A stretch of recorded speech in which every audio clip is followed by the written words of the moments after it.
Welcome to Glow Within. My name is Katie, and today I'd like to talk a little bit about body mapping. So body mapping is a tool that I actually inadvertently came across as a child. I didn't call it that, obviously, and I now know it and practice it as somatoemotional release in my craniosacral practice.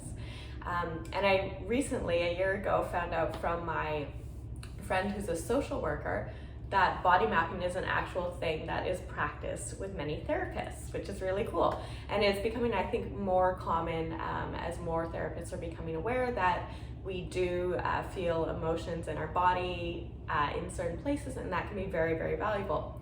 So as a child, to give you a little bit of a history, I was so gratefully, I was taught to do breathwork and meditation by my mom.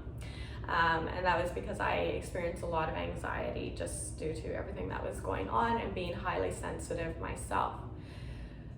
And then I guess by the time I was 6 or 7, I started going through my grand's yoga books, or like 70s yoga books. They're pretty cool. And so I would play around with those shapes or asanas poses. And then I started realizing, you know what, some of these shapes or forms actually really help me release emotions from my body. Back bends were a really big one. So when I experienced anxiety, I would feel it in my heart. And it was usually connected to something going on in my environment. And doing a back bend would help me really release that, that sensation with breath. I noticed later that if I felt sort of a backstabbing sensation in the back of my heart, it was connected to someone else. So I was able to differentiate and let go of energy that wasn't mine. And it takes work and it's a lifetime journey. But I think it's a really important tool to share with others, especially those who are highly sensitive, because we're picking up on everything all the time. So being able to differentiate between what is yours and that you can actually do something about and what is someone else's is huge, huge, huge, huge. Anyways, before I get sidetracked, so body mapping. I'll put a link in the bottom of the comments here so that you can see what I'm talking about. But basically what you can do for yourself or with your children is draw a little outline of a person, take a gingerbread cookie cutter or something if you like, or use the printout. And then when you notice an emotion in your body, fear, anxiety, joy, gratitude, whatever it is, choose a color and color that in on your little stick or your little outline of your person.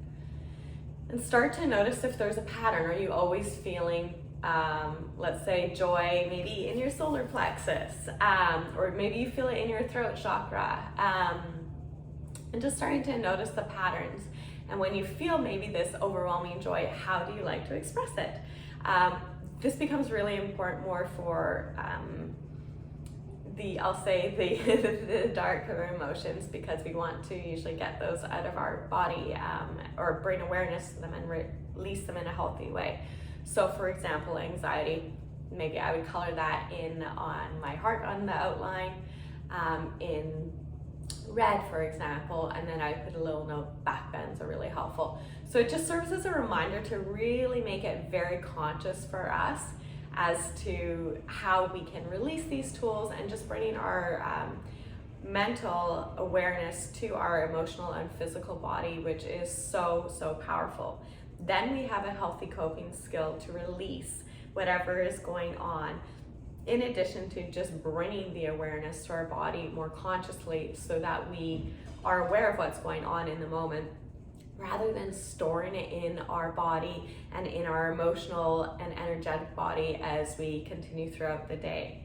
So particularly if you're an empath or highly sensitive, both are the same really, you're going to be picking up lots of information throughout the day. And if you don't take those moments throughout the day, or at least in the morning and evening, to tune in and notice what's going on, your body starts to become stored with toxins of a sort, and those eventually become a physical,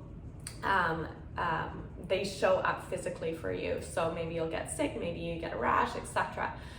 So anyways, a really important tool, I think, to share with young children too. Click subscribe if you enjoyed this video, and be sure to join for more. Let me know if you have any questions or comments. I'm happy to help you out as well. Thanks for tuning in.